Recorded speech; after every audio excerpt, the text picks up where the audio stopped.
Son called on a Wednesday afternoon and I almost didn't pick up, not because I didn't want to talk to him. I always want to talk to him. It's just that Wednesday is when I do the grocery run, and I had a cart half full of produce and a list on my phone I kept losing track of, and I figured I'd call him back when I got home. But something made me answer. I don't know what. I just did. "Hey, Dad. Hey, what's up?" "I'm at Kroger. Just checking in. You doing okay?" That was all. Nothing in his voice, nothing unusual. He asked about my knee. I'd had some trouble with it the month before, and I told him it was better. He told me his wife had gotten a promotion. I told him to tell her congratulations. We talked for maybe 4 minutes about nothing in particular, and then before he said goodbye, he said something that stopped me right there in the cereal aisle. "Hey, Dad, you remember that thing we used to say? The old check-in word?" I stood there holding a box of oatmeal. "Yeah," I said. "I remember it." "Okay," he said. "Okay, good. Talk soon." And he hung up. I stood in that aisle for a long moment. A woman reached past me to grab something off the shelf, and I barely noticed. I put the oatmeal in the cart. I finished my shopping. I drove home, and on the way home, I started thinking about the last 3 months, really thinking. The kind of thinking you don't let yourself do when you're busy, when you're moving, when you got groceries to get, and a knee that's been bothering you and a house that needs the gutters cleaned. The kind of thinking that makes you realize you almost missed something that mattered. I should back up. My wife passed 4 years ago. Ovarian cancer. It was fast, 11 months from diagnosis to the end, and in those 11 months she handled it better than I did. She was the organized one, the one who knew where everything was, who remembered people's birthdays, who could walk into a room full of strangers and walk out with 3 new friends. I am not that person. I am the person who has lived in the same house for 26 years and still sometimes isn't sure which recycling bin is which. After she was gone, the house got very quiet. My son, he lives about 2 hours away, Columbus, called when he could. My daughter-in-law is good people. They have 2 kids, a boy and a girl, and they invited me down for holidays and some weekends, and I went when I could. But I didn't want to be a burden, and I told myself I was fine. I told myself that a lot. I'm not someone who joins things. I never was. My wife was the joiner. She had her garden club, her church friends, her walking group. I had work, and then I retired. And work had been most of what I knew. I tried a woodworking class at the community center the first winter she was gone. I made a lopsided birdhouse. I didn't go back. What I did do was walk. Every morning about 7:30, I walked the same 2-mile loop around the neighborhood, down Sycamore, left on Alderton, up the hill past the elementary school, back around. It was something. It got me out of the house. It kept my knee from stiffening up. And that's where I met the man I'll call my neighbor's friend. I don't want to use his name, not because I've forgotten it, I haven't, but because saying it out loud even now gives me a feeling I don't particularly want, so I'll just call him what he was to me at the time, a friendly face. His name was Kevin. No, wait, I'm not supposed to use that. Let me think. His name was... I'll call him the man. That's what he was, just a man. He started appearing on the loop sometime in October. Big guy, late 50s, good posture, the kind of person who looks like they've been outdoors their whole life. Silver hair, firm handshake. He walked a dog, a yellow lab named something I can't remember now. He always said, "Good morning" first. He always had something to say about the weather, or the leaves, or the construction on the bypass. We started walking together by accident. He matched my pace one morning and just kept going, and we talked for the whole loop. And it felt, I don't know how else to say this, it felt like relief. That's the thing no one tells you about grief. It's not just sadness, it's the silence. It's having opinions about things and no one to say them to. It's watching a game and there's no one on the couch beside you. It's grocery shopping, and you keep putting things in the cart she would have liked and then putting them back. This man talked. He listened too, which is rarer. He asked about my wife and he didn't flinch when I told him how she died. He said he'd lost his own mother to cancer. He seemed like someone who understood things. By November, we were walking together 3 or 4 times a week. I introduced him to my neighbor across the street, who said she'd seen him around and he seemed nice.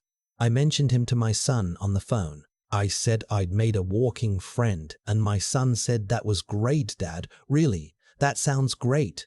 What I didn't know then, what I had absolutely no reason to suspect, was that this man had been working on me since the first morning he said good morning. I want to be careful here because I know how this sounds. I know it sounds like I'm about to describe something dramatic. A scam. A con. Maybe I'm about to tell you I lost my life savings. I didn't. But only because of my son. The thing about a long con, and I know now that's what this was, is that it doesn't feel like anything at first. That's the point. The first month is just friendship. The second month is just trust. It's only when you're already in deep that you realize the ground was moving under you the whole time. In December, the man mentioned that he did some work in commercial real estate, not in a braggy way, just in a conversational way, the way you tell someone what you used to do. I told him I'd been in logistics management before I retired. He said, "Huh, interesting. I bet you understand numbers then." I said I understood enough. In January, he mentioned a property deal he was involved in. A small industrial parcel outside of Dayton that a group of investors were picking up at below market. He mentioned it the way you mention the weather. Just something happening in his life. I didn't think anything of it. In February, he mentioned it again. Said one of the investors had backed out and left a gap. Said the timing was actually pretty ideal for someone who wanted a low-risk entry into a short-term hold. I said I didn't really do that kind of thing. He said no. Of course, neither did he usually, just that the numbers were particularly clean on this one. I said I'd think about it. And here's the thing, I did think about it. Not seriously. I had some savings, but I wasn't the type to throw money at something I didn't understand. My wife would have rolled her eyes at me from the grave. But I thought about it the way you think about lottery tickets. Just the idea of it. Just the brief wondering. In March, he said the window was closing. 2 weeks, maybe less. He said he wasn't pushing. He just thought of me and wanted to give me the option. I said I needed to look into it more. He said, of course, completely understandable. And he gave me a folder, an actual physical folder with documents in it. Pages and pages of what looked like property assessments and investor agreements and projected returns. It looked real. It looked the way I imagined this kind of thing was supposed to look. I took it home and I put it on the kitchen table and I looked at it for a long time. And then I called my son. I didn't tell him about the folder right away. We talked about other things first. The kids, his wife's new job, my knee. I almost didn't mention it at all because I didn't want him to worry and I didn't want him to think his old man was losing his edge. But I mentioned the man. Just in passing. I said my walking friend had been talking to me about a real estate investment and I was looking at some paperwork he'd given me. My son went quiet, not long. 2, 3 seconds. But I noticed it. What kind of investment? He said. Commercial property. Outside Dayton. How much? I told him the number the man had mentioned.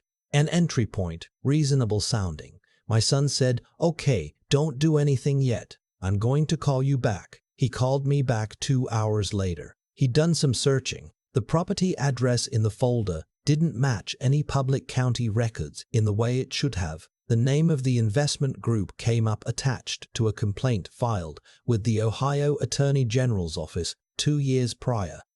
Not a conviction. Just a complaint. But still, he said, "Dad, I don't want you to confront this guy. I just want you to stop talking to him about money. Can you do that?" I said I could. He said, "And I want you to know, this isn't about you being gullible. These guys are good. They're really good. They pick people who are smart and who have been through something hard and they're patient, okay? I didn't say much. "Dad." "Yeah," I said. "I'm here." And that's when he said it. I hadn't heard it in probably 15 years.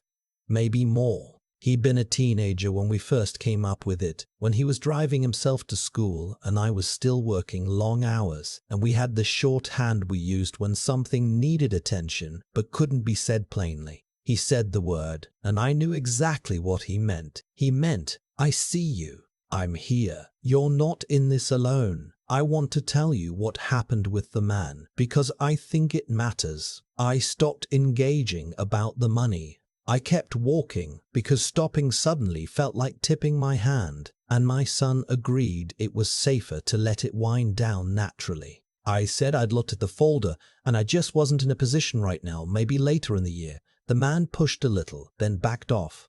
By April, he was walking the loop less. By May, I hadn't seen him in 3 weeks. I filed a report with the Ohio AG's office.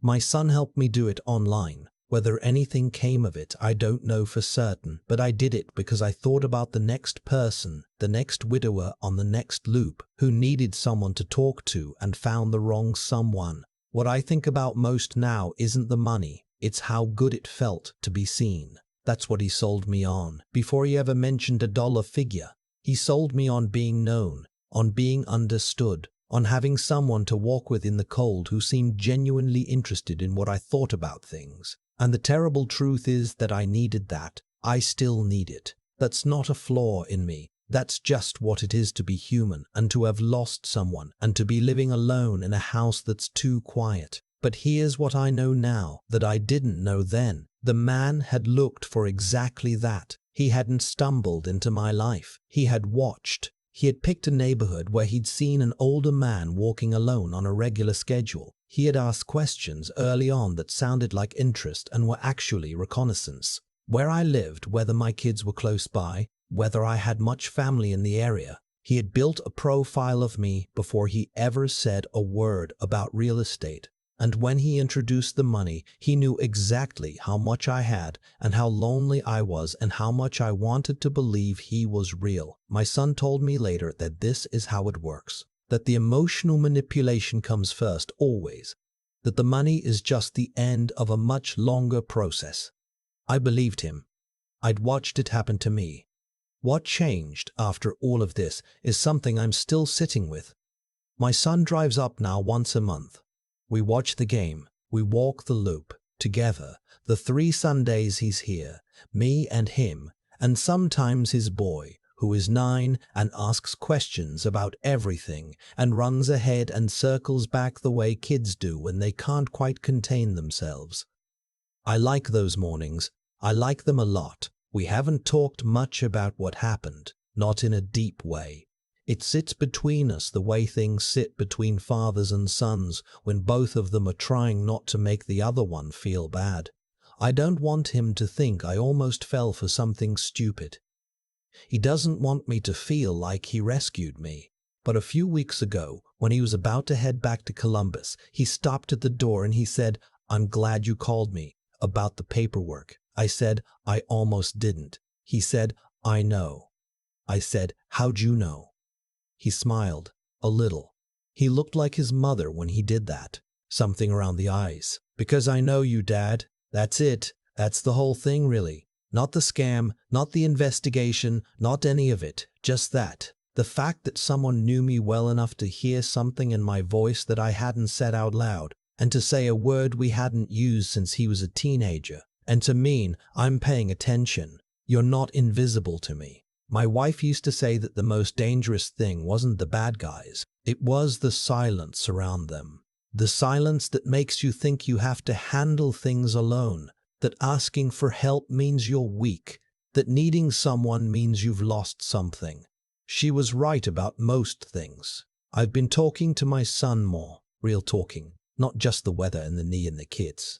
And I told his wife the story, the whole thing, over dinner in November when I went down for the holiday. She listened and didn't interrupt, and at the end she said, "I'm glad you're okay." Simple as that. I am okay. Better than okay, actually. I walk the loop every morning still. I say good morning to people I pass, the way I always did. I'm a little more careful now about who I slow down for. But I haven't become suspicious of everyone. I won't do that. I still believe most people who say good morning mean it. I still believe a friendly face is usually just that. I just know now that my son is 2 hours away and will pick up when I call. I know that we have a word. I know that if I say it, he'll hear it, even if everything else I'm saying sounds perfectly fine. It doesn't need to be complicated. It just needs to be yours.